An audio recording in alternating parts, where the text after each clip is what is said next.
In the minds of children everywhere, the world is full of magic.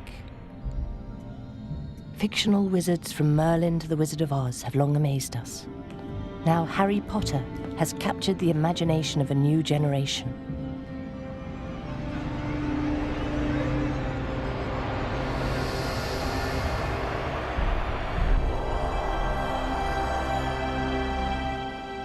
In myths and stories, wizards are mysterious, heroic wise men who wear long cloaks, pointed hats, and have magical powers. They carry wands with which they command the natural world.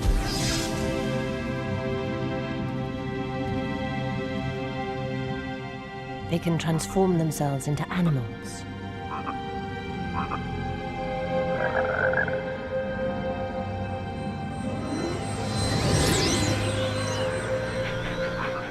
And they use secret spells and potions to heal or curse.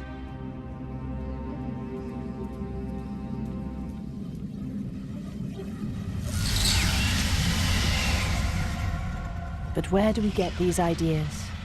Is the magic of those fictional wizards based on fantasy or fact? Far from being a modern invention, the idea of wizards and wizardry has its roots in beliefs dating back thousands of years. This is the story of where real wizards come from and the facts behind the spells and rituals they practiced.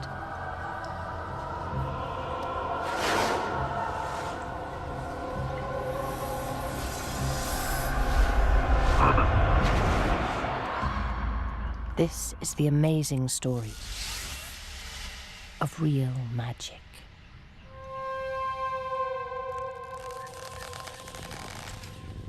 The search for the people we now call wizards begins in the snow and woods of ancient Europe. It was a time when magical belief was the science of its age. A way of understanding the universe and surviving in the natural world. Europe was then a very, very different place, covered in thick forest. The forest was a place of fear and fascination because it represented the unknown. This was, in a way, the realm of the other world as well. Filled, of course, with wild animals, many of them ferocious, particularly boars. There were deer, bears, badgers, wolves, all these creatures with which men communed very closely and didn't feel, I'm sure, the same distinction between animals and humans that we make. And animals are often depicted in very early literatures, of course, as speaking with humans and humans with them. The other world wasn't something which was like we think of heaven as existing on a different plane altogether. The other world was somewhere different, but it could also be right next to you. And the forest, with its darkness and its shadowy spirits and so forth, was one of the most obvious locations of the other world. Nature was all that ancient man knew.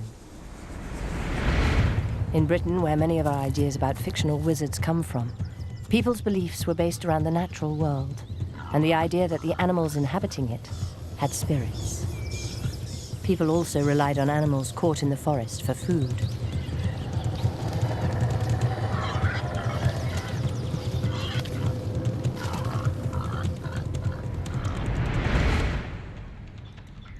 If some humans could transform themselves into animals to aid the hunt, could this be some of the first evidence of what we now call wizardly magic?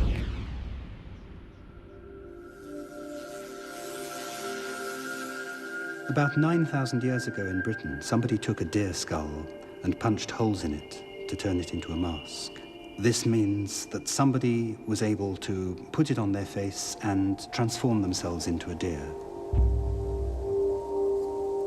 The business of hunting is so difficult and uncertain, and it's so essential to catch meat, that we can imagine that this was something that needed special ritual to help to make it work. We can't know who did it or why. Maybe the person was a shaman or a magician or a wizard. Maybe it was part of hunting ritual, trying to encourage the souls of animals to come to him, maybe by entering the psychology of a deer. Maybe it was the start of what we now call theatre, part of some fertility drama to persuade the deer to multiply. But I think the point is that it enabled a human being to appear to transform themselves into a deer. These magical transformations weren't just happening in ancient Britain. They were taking place all over the world. The best evidence for this has come from the wilderness of Siberia, Russia, one of the few places where ancient graves have been preserved. Over the last 35 years, Sergei Arutyanov has excavated more than 300 Inuit burials, some surviving deep in the permafrost for over 2,000 years.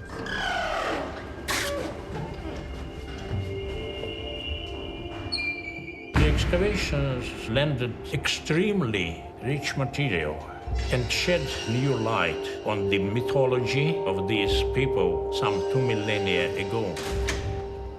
Animals in general play an enormous part. The transformation of animals, the reincarnation of animals, the connections between the human world and animal world. And many images of animals are found in our excavations.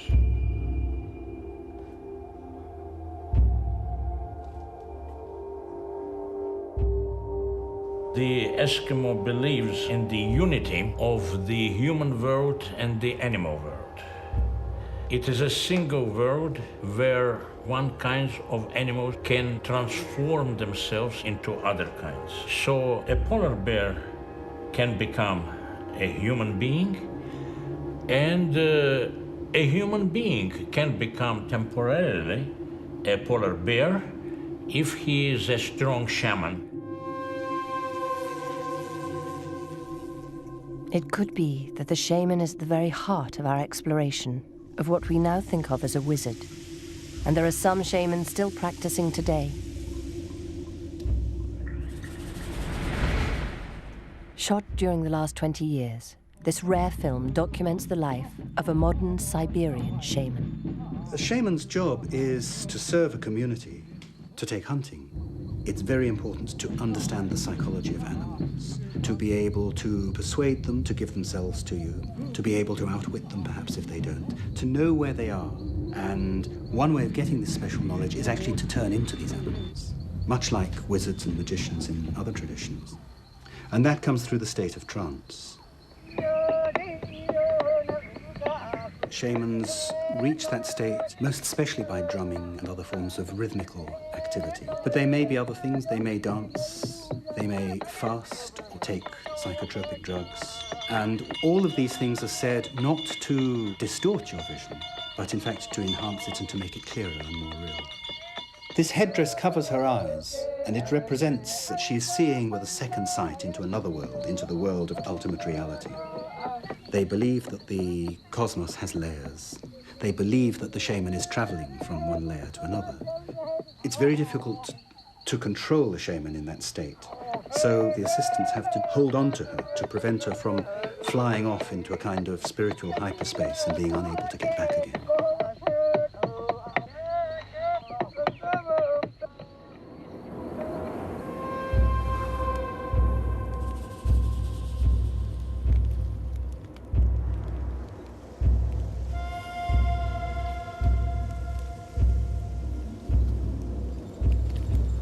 You could say it resembles our idea of magic, in the sense that there's a very direct connection between your intention and what you do about it. You want something to happen, and so you do a spell, you do an action, you do a ritual, you do a prayer, and you hope that that will make the desired outcome happen. You want animals to give themselves to the hunter. You go and talk to the animal spirits, then animals come to the hunter.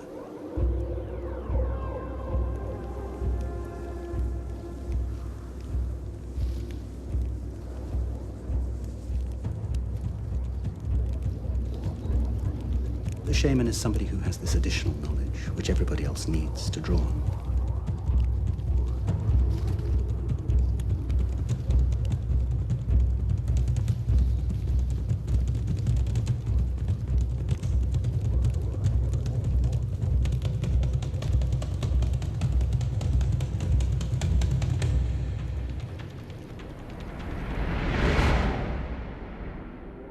Ancient peoples sent their shamans to their graves with enormous ceremony and reverence. The most spectacular evidence of this burial ritual is in Dr. Rutionov's excavation of a shaman's burial site in 1967. From the very beginning, it was obvious that it was a very unusual burial.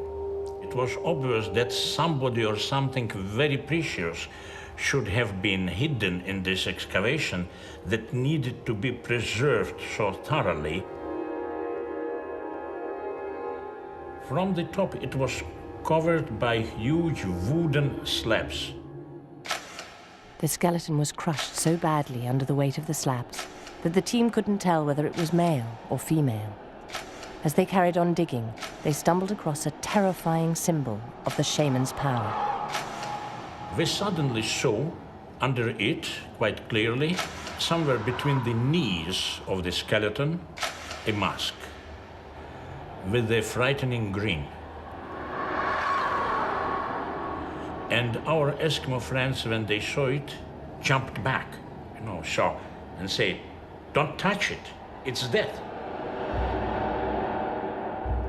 At that moment, Dorian Sergeyev descended into the grave and put his hands on the mask and told us, "I have taken this power on myself.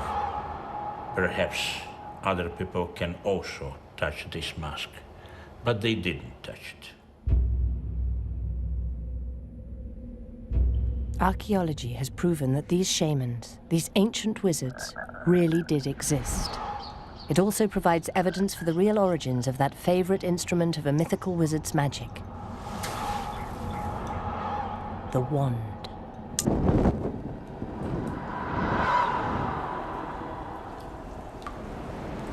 This is probably the oldest sacred site in the entire British Isles, used constantly from about 30,000 years ago to about 20,000 years ago. That's before the last ice age, and could be the site of the first human burial ever known in the British Isles.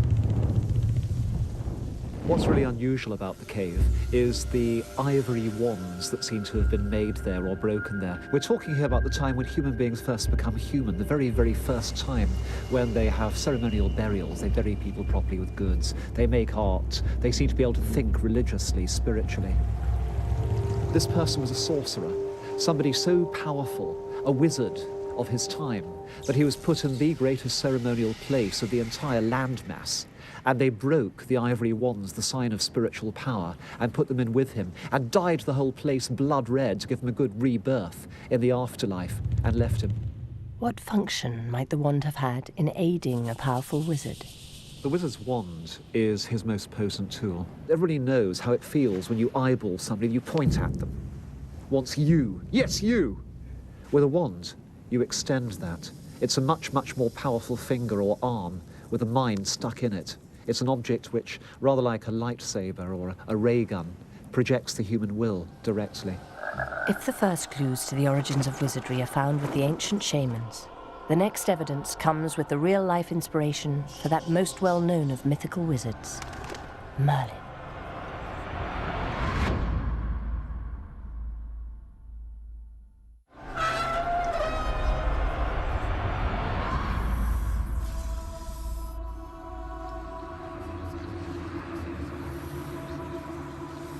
One of the very first fictional wizards is Merlin. He's most popularly known as King Arthur's spiritual advisor. But as more and more scholars have come to examine the myth of Merlin, other views have emerged. Merlin's story is a transformation from being a military nutter to being an all-purpose wizard. He's originally a warrior who goes mad because he abandons his lord and leaves him to die, and then goes mad with guilt, wanders in a forest, gradually gets his sanity back with a gift of prophecy. And after a few hundred years, you reach the 12th century, and he's turned into somebody who's the son of a mortal mother and a demon father, so he has demonic powers in him to work with spirits and to achieve magic. He's actually bigger and stronger physically than most men.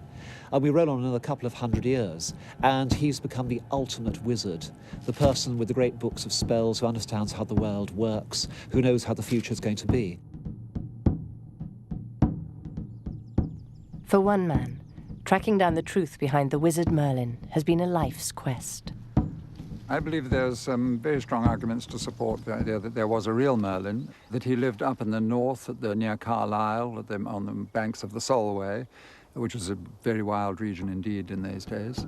It's my belief that Merlin was almost certainly a druid. Around 2,500 years ago, the Druids began to adopt the shamanic beliefs prevalent in Europe and turned them into an organized religion complete with set rituals, high priests, and mass following. The Merlin of myth seems to have inherited all of these traditions. The early legend describes him as acting in an extraordinarily shamanistic way. He is accompanied by his familiar animals, a wolf and a boar. He lives out in the wilds and the forest. He even appears to fly. He runs with the deer. There's one very peculiar reference which suggests that he himself may have worn an antlered helm. Legend aside, as a druid, Merlin would have been part of a sophisticated magical network that spanned Europe. The Druids are the people who are expert in magic and religion in northwestern Europe about 2,000 years ago. And they were very big in what's now the British Isles, France, and the Netherlands. They impressed the heck out of the Greeks and Romans as people of great power and wisdom. Unfortunately, they impressed the heck out of them in different ways. Some Greek and Roman writers said they were incredibly wise and gentle, deeply in touch with nature and the human soul. And others said they were bloodthirsty barbarians, dyed up to the elbows in human blood, and experts in sacrifice and all manners of savage and horrible religious rites. I think Druids are very influential in terms of putting forward an image of the wizard, the wise man, the wise woman, the seer, and so on. People who understood the universe, natural scientists, and most important, they were in charge of all sacrifices, public and private, including human, and they were in charge of all religious matters. So they were very, very powerful. The Druids had magical objects, secretive rituals, and all manner of apparently wizardly powers, including the ability to divine the future, one of the key attributes of the fictional wizard. The most conclusive evidence that the Druids practiced divination is found at a unique site, the Stanway Quarry in Essex, England. This site of Stanway was excavated between about 1987 and 1997 intermittently, and it's so important because it's the only grave we have in Britain of a doctor or ritual specialist. In the grave, archaeologists discovered coins, knives, and an unusual gaming board. They also discovered something that suggests that part of this doctor's practice was to predict the future for his patients. These artifacts that are found in the grave have been called divination rods. These are the only examples we have in Britain. It's been suggested perhaps they were used for cauterizing wounds, but they're very unusual. We have 4 made of iron and we have 4 made of copper alloy. And amongst those, we have 2 small and 2 big of each sort. Basically, what's happening with divination is that you're trying to foretell the future, and you're doing that by, again, tapping into the spirit world. That means that you're trying, in a sense, to ask the supernatural world when the best time or the bad time for doing certain things is. So you could ask questions like, is my sick daughter going to die? Should I take her to the doctor? Is today a good day to perform a healing ritual? These sorts of yes-no questions.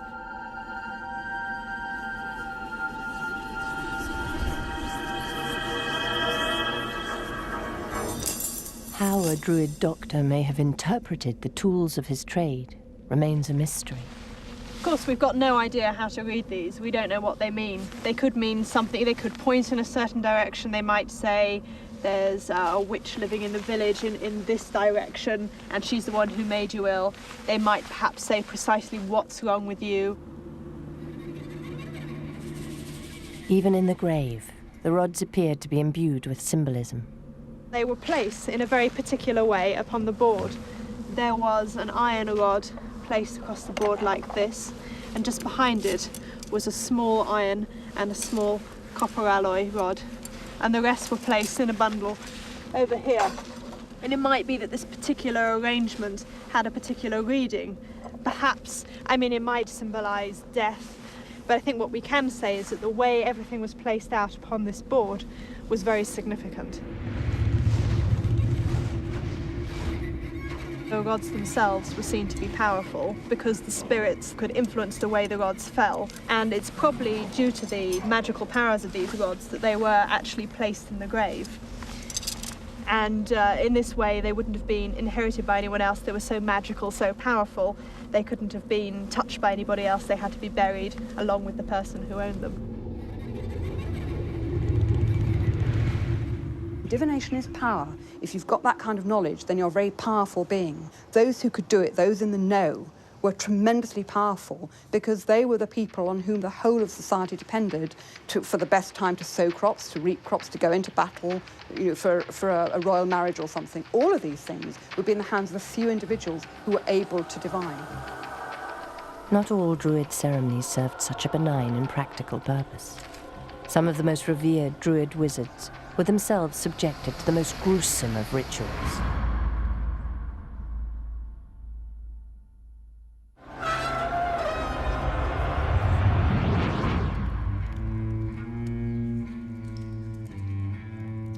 Dark and mysterious Druid rituals continue to be practiced across Northern Europe for hundreds of years.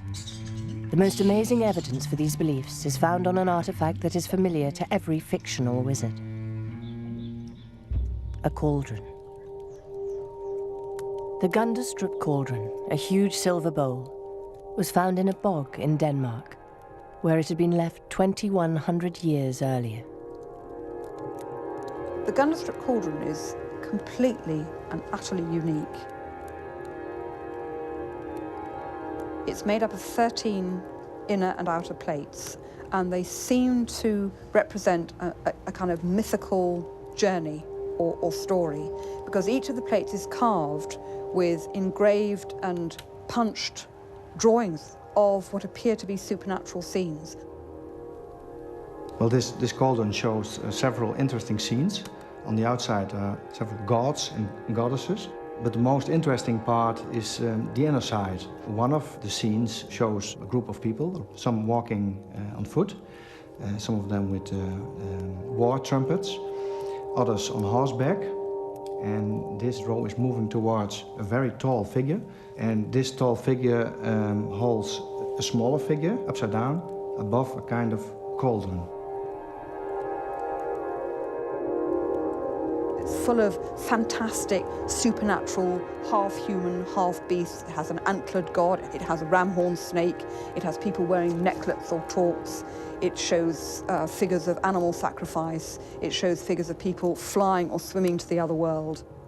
I regard it, perhaps irreverently, as a huge psychedelic trip. It looks to me like one huge vision or dream inspired by a seer or a shaman's experience. If you can imagine sitting in a house, perhaps with the only light coming through from the roof or from an unglazed window, people sitting all around it, with it glowing perhaps in the firelight, with all the figures, in a sense, dancing in the light.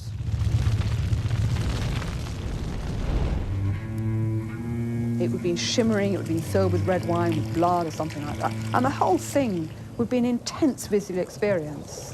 It would be bubbling away, perhaps speaking to the druid, to the shaman. You can imagine how it takes on a life of its own, and it becomes, in a sense, a sacred being itself. The cauldron was so sacred that it was disposed of with great ceremony.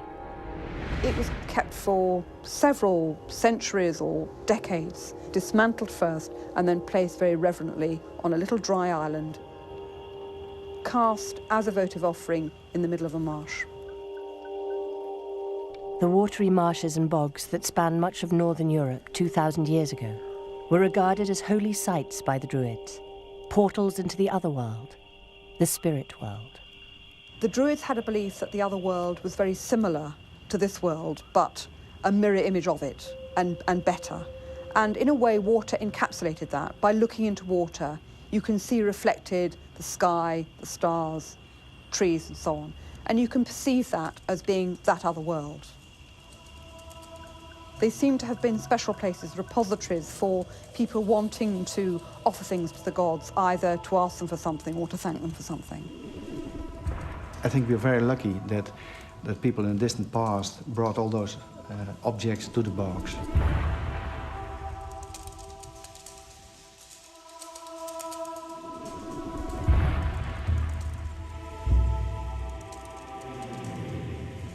Because of the good preservative qualities of the bogs, all kind of perishable materials have survived up to our time.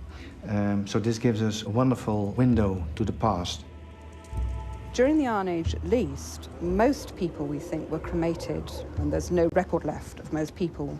But certain members of society seem to have been specially chosen for particular burial, intact, in marshes. One such burial in a Danish bog was the beautifully preserved Tollen Man. Found 50 years ago in a peat cutting, Tollen Man is over 2,000 years old and gives a rare insight into the life of a druid. People like Tollen Man were revered. They were special, they were seers, they were wise men. If you like, they were the nearest we're going to get to ancient wizards.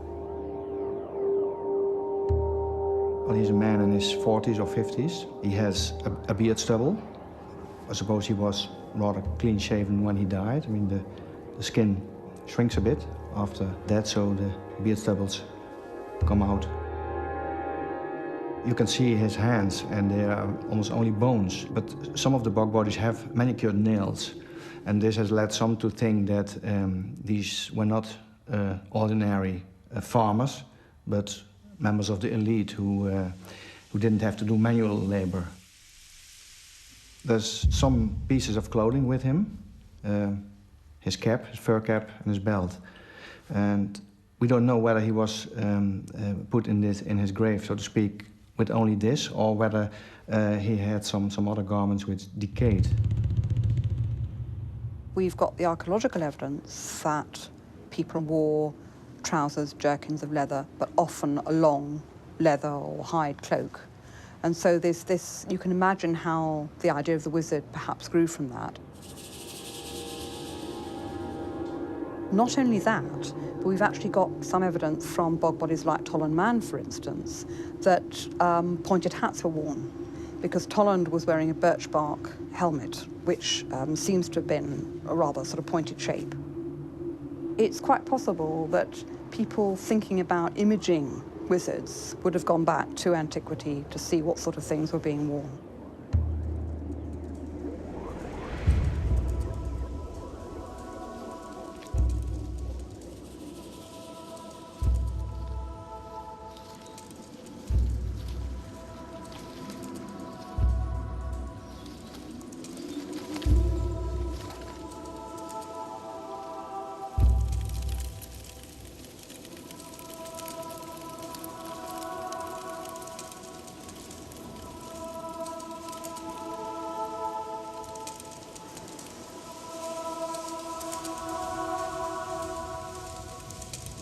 He had eaten a ritual meal of a kind of absolutely filthy gruel. It was absolutely disgusting. It was a kind of mixture of cereals and berries and all sort of mushed up into a sort of thin porridge.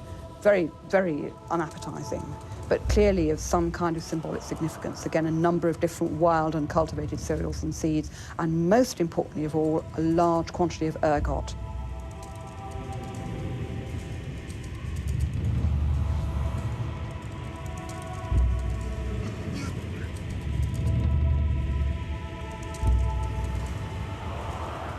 Ergot is something that you get on rotting rye, and it's a highly toxic substance which is highly visible on the plant, but causes violent hallucinations, terrific sensations of burning, cramps, agony, lifelessness in the fingers and toes, and in the early stages at least would cause a tremendous contortion of movement, a sort of dancing, ceremonial, weaving movement of agony.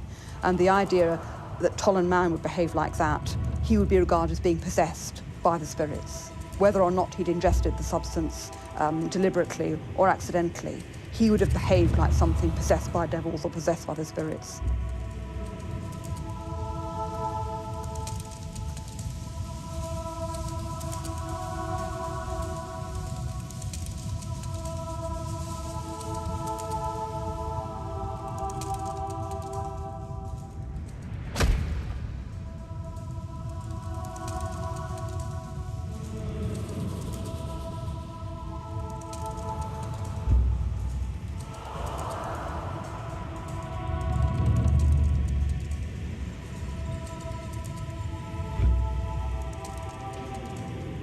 One of the things which characterised a lot of the bod bodies is the overkill violence. They were either garroted using a special rope with a particular knot at the back of the neck, or their throats were cut, or they were killed in other very violent ways.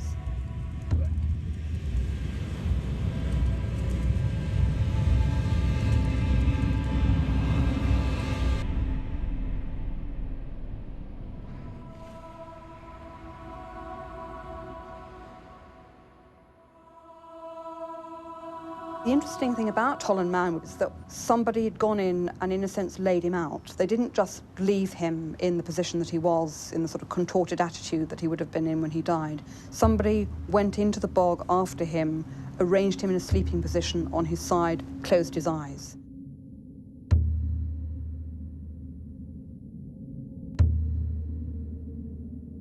Tollen Man has a very tranquil expression on his face. He's lying in a sleeping position. This indicates that he wasn't just thrown in an old peat cutting, but he was deposited there very carefully. So I think it's reason enough to exclude just another murder case.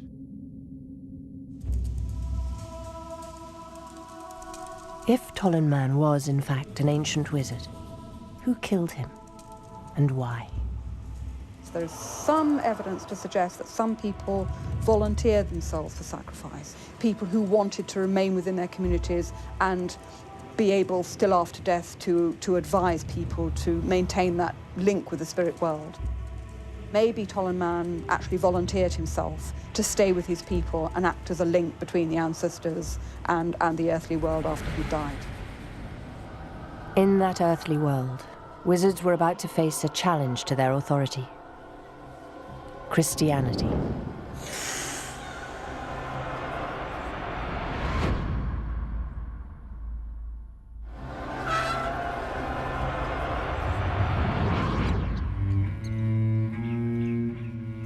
After thousands of years of dominance across Europe, the secret knowledge of the shamans and druids, the ancient wizards, was forced underground by the powerful new magic of Christianity. With the Middle Ages, you have a three-way split. You have the official magic of the church, worked by a priest or a saint or a mystic, often with robes and staff in a magical manner, which heal and curse. You have the village magician still quietly working away with herbs and simples and spells. And you have this tradition of learned magic among professional sorcerers, really clever people with lots and lots of old books, who are kind of suspect and yet admired by the church for having perhaps some kind of arcane knowledge. Wizards and witches were herbalists, doctors and healers who harnessed the power of plants for secret spells. The church was deeply fearful of the power of this knowledge and created all manner of myth to discredit phenomena it couldn't understand. One such phenomenon was that wizards and witches believed that they could fly on broomsticks.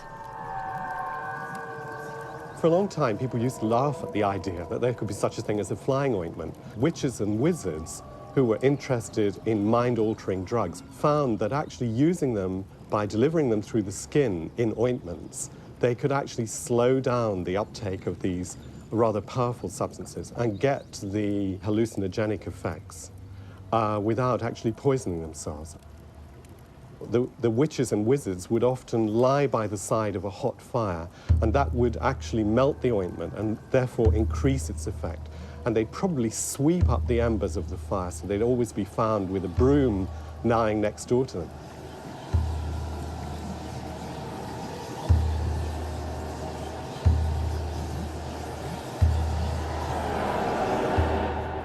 Hallucinogens may only have invoked the sensation of flying, but they could well have had a practical use. Long before modern-day anesthetics or antidepressants, wizards might have dispensed hallucinogens as medical treatments. From the point of view of perhaps primitive psychiatry, they might actually allow people to have a holiday from the experience that they were having, which was entirely intolerable in their physical body.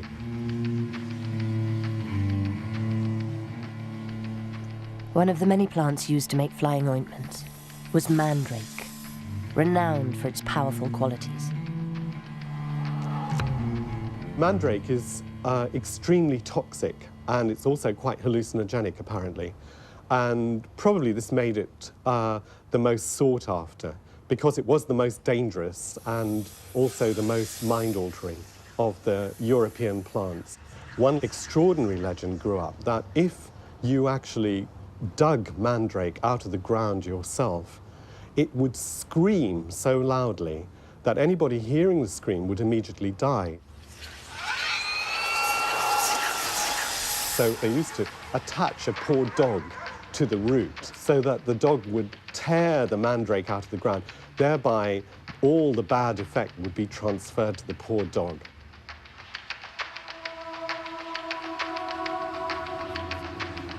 The main root would go right down, maybe even a foot deep, and it would fork so that it appeared to have legs. We know more about the roots because they've been studied chemically, and a group of alkaloids called tropane alkaloids have been isolated from the roots.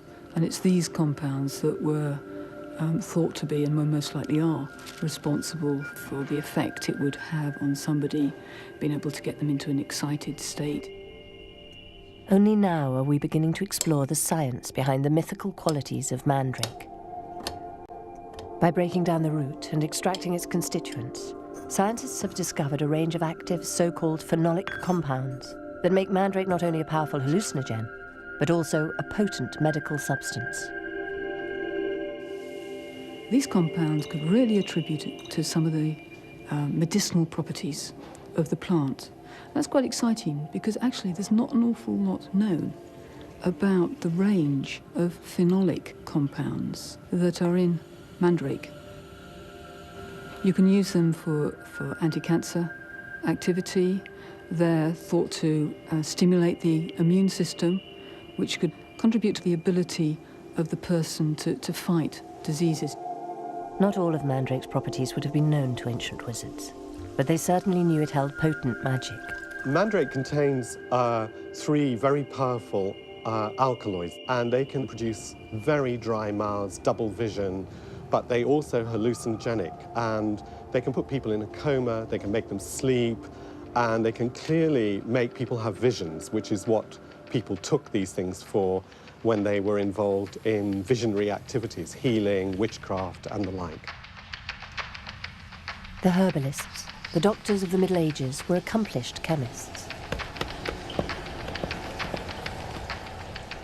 Their knowledge of plants encompassed everything from strong hallucinogens to everyday curative herbs. They also discovered the best combinations in which to use these drugs and the most effective psychological applications for them.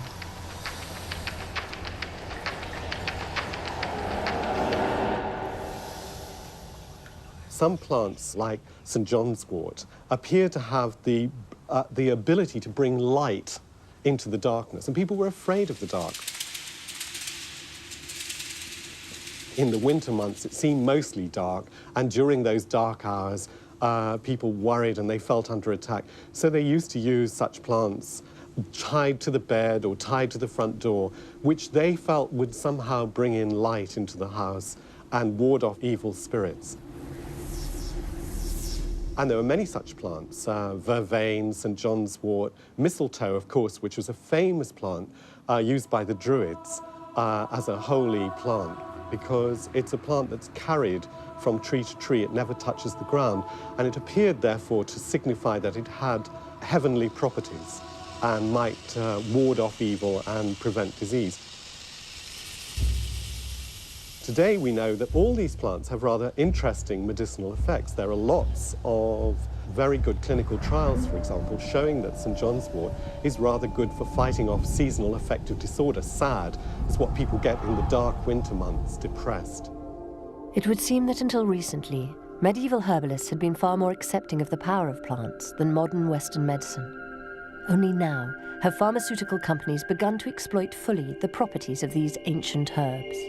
Somehow for scientists, the idea of dragging mandrake out of the ground with a dog and all the magical ritual that's been associated with this plant has put them off. It's not scientific. And suddenly now, mandrake is becoming the focus of lots of drug companies. They're all in a race to see what they can find in it. And I know that some drug companies are actually looking at this for possible treatment for HIV and AIDS, and possibly new pain-killing substances, even infertility substances. That knowledge is being resurrected, rediscovered, redefined, and reevaluated by science. And more often than not, we discover that what the ancients said was actually true. These early physicians may have used chanting to help them remember their complicated concoctions.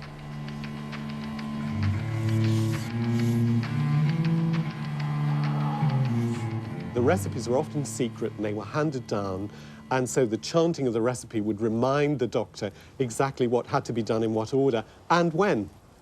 They're chanting as they're putting the different herbs and the different parts into the cauldron. It's adding again to the mystique, but it's also maybe just checking up that they are putting the different ingredients in.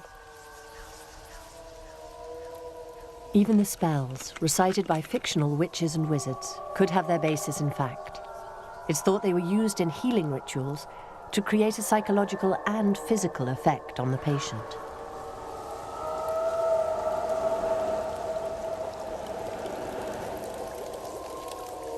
Chanting and other sorts of rituals actually produce a calming effect on the brain. You can see it in the brain waves, that people are put in an altered state of consciousness. And in that state, a lot of the problems and troubles of everyday life disappear. Spells seem to have had a physical effect because words themselves were almost seen as physical.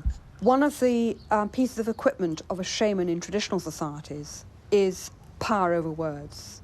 And this whole idea of rhetoric, of being able to harness words and use them to blast your opponent, or to woo somebody into healing, or to call down the spirits, to seduce the spirits into helping. The actual sound of words, clearly very significant. Everyone today knows words can kill. Malicious gossip can destroy lives. Insulting people can rouse them to an uncontrollable frenzy. So people who believe that words have literal power curse. You can waste away somebody by speaking the right words to their face, or even better, by speaking the right words behind their back with the right ritual gestures, depositing something maybe in the right place, like a graveyard, and then sitting back and watching your curse take its effect. To a society that believes in magic, cursing is worse than physical murder. It's much more effective, it's much more hidden, it's much more difficult to detect.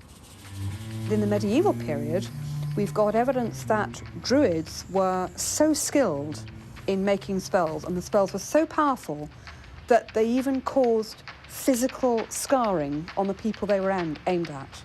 So these druids are involved in words as weapons, spells as weapons, that could actually pit, scar, damage a face with the actual power of words. Even with all their resources, wizards eventually succumbed to the power of the new magic, Christianity, and then apparently became extinct. But we can still find evidence of their ancient rituals in our modern-day customs, and we can even find modern-day wizards.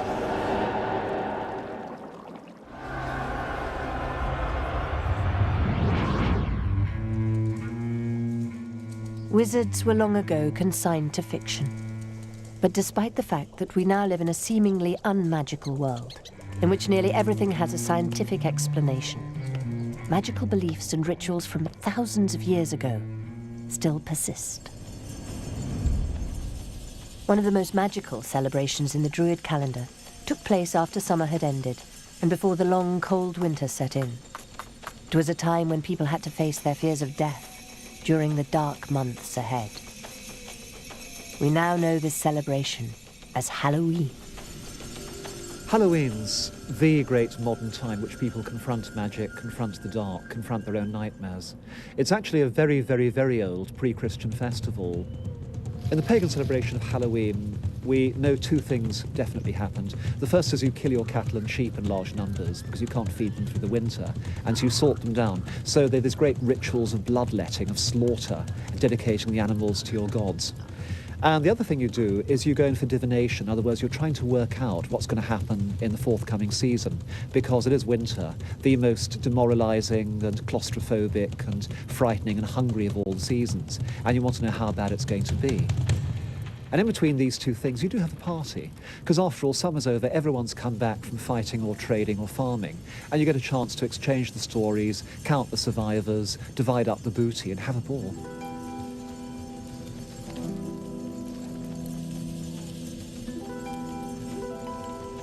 In Europe, as Christianity grew and took over pagan beliefs, the Halloween festival gradually died out. Later, it would be reborn in America. It travels from Ireland to the United States as the Irish emigrate in large numbers to America in the 19th century, and it becomes gradually a very big American festival. Other traditions and superstitions have their roots in the magical beliefs of ancient times, from fearing black cats to knocking on wood for luck. It seems that throughout history, humans have needed to believe in wizardry. It's the tool we've always used to interpret and cope with the world around us. You could say that the wizard or the shaman is the oldest profession in the world, because as far back as we can imagine, we can't imagine a community that wouldn't need somebody to do this for them. And so it's not surprising that this figure continues to exert a huge fascination on us now. So literature, fiction is full of this kind of figure. We, the readers, are still wondering about the nature of reality. It's so difficult that we long for somebody who can just come along and wave a magic wand and make things happen for us. Wizards are inspiring figures, and modern fiction is still filled with them, and either straightforward magic, as in Harry Potter books, or in science fiction, which of course is filled with what is magic disguised as science.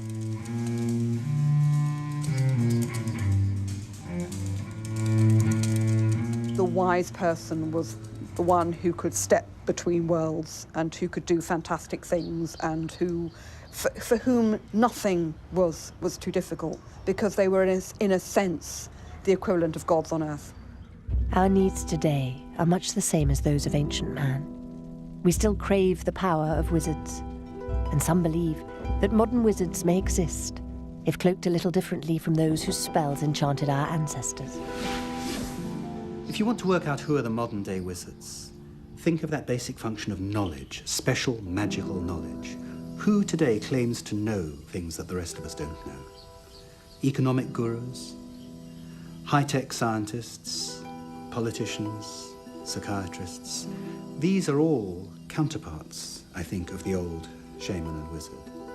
In whatever form it comes, it seems we are still drawn to magic. Perhaps the impulse to magic is the same as the impulse to science. It's a longing to understand the world in order to act upon it. So magic I see as an expression of that desire to act on the world. If I believe that there is a certain causal relationship between things, I try to intervene in that process to make it happen my way.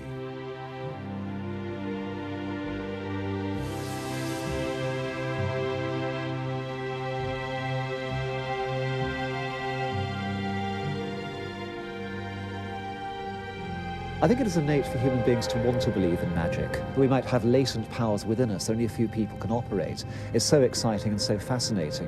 Our imagination is reaching out there and longing to be entertained, to be provoked, and maybe to be challenged. Today, the cloaked and bearded wizard is but a character in fantasy. But once wizards did exist, and they really did weave spells, carry wands, and exert power over people's minds. Wizards interpreted the universe for us, and it seems we still need them, in whatever guise, to help us survive in a complex world.